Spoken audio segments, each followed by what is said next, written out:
নমস্কাৰ, মই ডক্টৰ বাহাৰুল ইছলাম। মই আজি আপোনালোকৰ সন্মুখত শিশুসকলৰ দুটা জন্মগত বিসংগতিৰ কথা আলোচনা কৰিম। যি দুটা জন্মগত বিসংগতি অনলি আমাৰ ভুলৰ কাৰণে হয় আৰু শিশুবিলাকে গোটেই লাইফ চাফাৰ কৰি থাকিব লাগে। যদি আমাৰ সাধাৰণ ভুলবিলাক যদি আমি আঁতৰ কৰিব পাৰোঁ, তেতিয়া আমি এটা সুস্থ সন্তানৰ জন্ম দিব পাৰিম।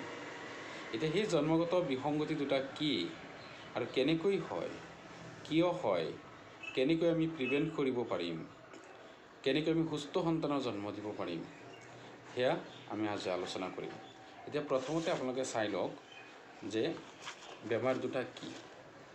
এই 1 নম্বৰ পিকচাৰটোত দেখিছে যে মূৰৰ পিছফালে আমাৰ স্কালটোৰ পিছফালে দি পেলাই চাওক এই টিউমাৰ ওলাই আহিছে, তাৰমানে এইটো ব্ৰেইনৰ পাৰ্ট ওলাই আহিছে।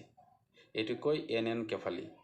দ্বিতীয় পিকচাৰটোত চাওক যে এই বাচ্চাটো যে আছে, শিশুটোৰ এই কঁকালত এটা ভিতৰৰ পৰা এটা পাৰ্ট ওলাই আহিছে, এইটো কয় স্পাইনো বিফিডা। তে এই দুয়োটা বেমাৰ কিয় হয়? অনলি আমাৰ ভুলৰ কাৰণে।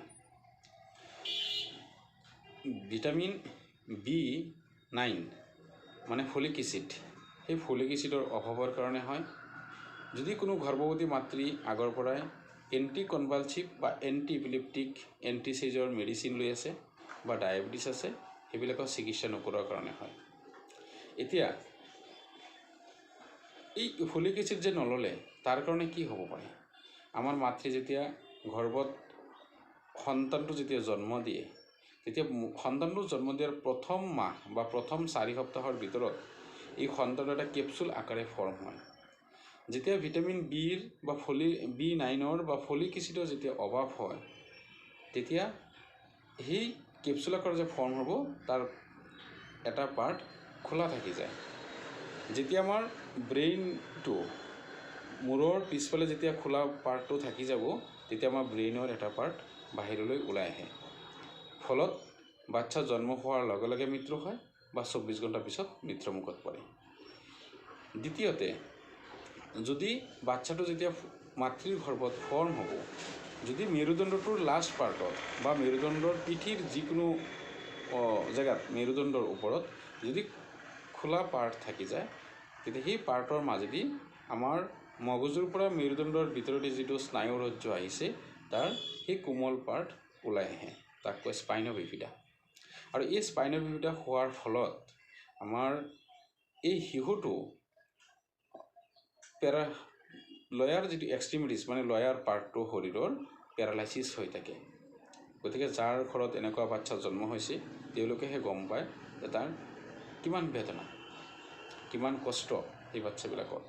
গতিকে এনেকুৱা বাচ্চা যাতে আমাৰ কাৰোৰে ঘৰত জন্ম নহয়, তাৰ কাৰণে আমি সতৰ্ক হ'ব লাগিব।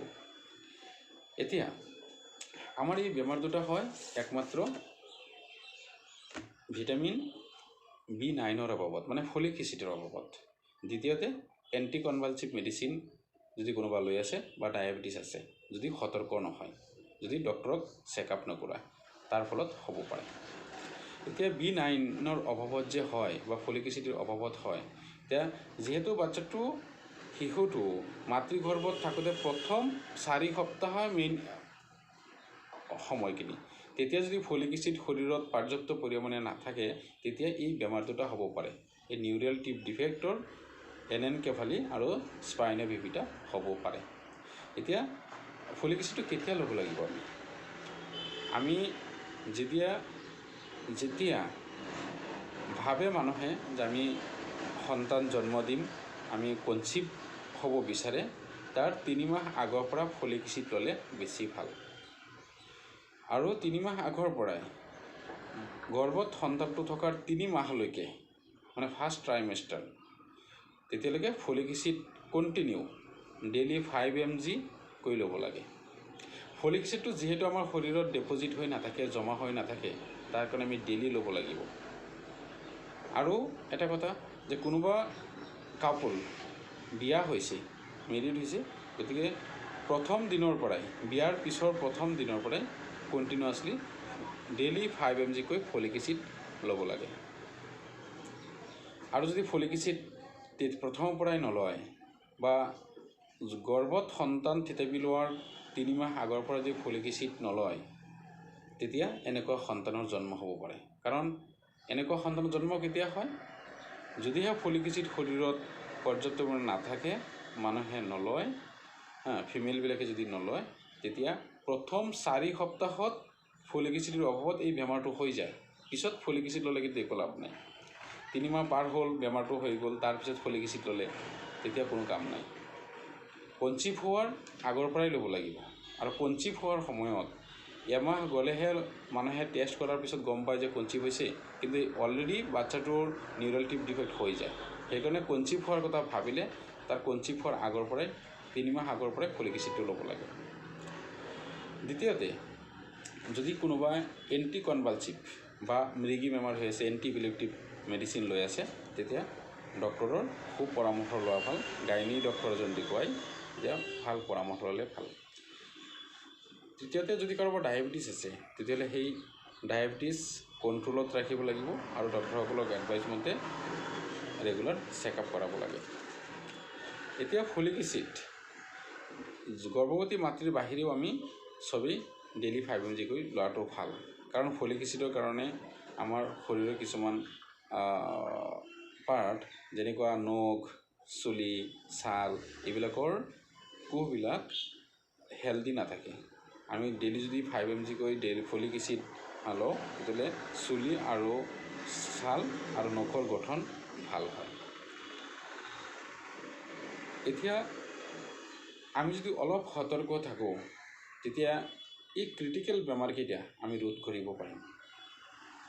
গতিকে আমি ফলিক এচিড থকা খাদ্য, গৰ্ভৱতী মাতৃসকলে ফলিক এচিডযুক্ত খাদ্য খাব লাগে, ডেইলি 5 mg ফলিক এচিড ল'ব লাগে। আৰু ইয়াৰ বাহিৰৰ আমি যিবিলাক মানুহ আছোঁ, মতা মানুহ বা বেলেগ ল'ৰা ছোৱালী বা গৰ্ভৱতী মাতৃৰ বাহিৰে বাকী মানুহখিনিয়ে আমি ফলিক এচিডযুক্ত আহাৰ আমি খাব লাগে। আমাৰ মাজত দেখা যায় বহুত ছোৱালী ল'ৰা স্কুলীয়া ছাত্ৰ ছাত্ৰী ফলিক এচিড নলয় আৰু ফলিক এচিডযুক্ত আহাৰ নাখায়। কাৰণ তেওঁলোকে সদায় মাছ, মাংস, কণী খাব বিচাৰে, কিন্তু ফলিক এচিড আটাইতকৈ বেছি থাকে ডাৰ্ক গ্ৰীণ লিভছ যিবিলাক আছে ভেজিটেবল, সেইবিলাকত ফলিক এচিড বেছি থাকে। গতিকে আমি সেউজীয়া শাক পাচলিবিলাক খাব লাগে, ব্ৰকলি খাব লাগে, মটৰ মাহ খাব লাগে। এইবিলাক ল'ৰা ছোৱালীয়ে কমকৈ খায়, যাৰ কাৰণে তেওঁলোকৰ স্কিনৰ চুলি সৰা আৰু নখ এইবিলাকৰ বেমাৰ যথেষ্ট হোৱা দেখা যায়। গতিকে মই আশা কৰিছোঁ আমাৰ যিবিলাক গৰ্ভৱতী মাতৃ আছে তেওঁলোকে ফলিক এচিডযুক্ত আহাৰবিলাক যথেষ্টকৈ খাওক, গ্ৰীণ লিভছ যিবিলাক সেইবিলাক খাওক, ব্ৰকলি, মটৰ মাহ আৰু মচুৰ দালি আদি বেছিকৈ খাব লাগে। আৰু এই বেমাৰ দুটা প্ৰিভেনশ্যনৰ কাৰণে তেওঁলোকে গৰ্ভত সন্তান থিতাপি লোৱাৰ 3 মাহ আগৰ পৰাই ফলিক এচিড খোৱাৰ অভ্যাস কৰক। যদি ফলিক এচিড আপোনালোকে কিনিব নাপায়, চৰকাৰী হস্পিটেলবিলাকত এভেইলেবল থাকে। আমাৰ আশা বাইদেউসকলৰ লগত ফলিক এচিড থাকে বা ছাব চেণ্টাৰত ফলিক এচিড থাকে। আপুনি যদি গৈ কয় তেওঁলোকে 3 মাহ আগৰ পৰা আপোনালোকক ফলিক এচিড দিব। এইবিলাক আমাৰ চৰকাৰৰ ফালৰ পৰা পৰ্যাপ্ত পৰিমাণে হস্পিটেলবিলাকত আছে, আপোনালোকে তাত গৈ ফলিক এচিড ল'ব পাৰে। আৰু এতিয়া হ'ল এই বাচ্চাবিলাকৰ যে এই ফলিক এচিড নোলোৱাৰ কাৰণে যি দুটা বেমাৰ হয়, সেই দুটা বেমাৰ প্ৰিভেনশ্যনৰ কাৰণে আমাৰ হোমিওপেথিকত কিছুমান মেডিচিন আছে। গতিকে আপুনি ফলিক এচিড টেবলেটৰ লগত সেই মেডিচিনবিলাক ল'ব পাৰে। তেনেকুৱা আপোনালোকে হোমিওপেথিকত আছে হাইপাৰিকাম।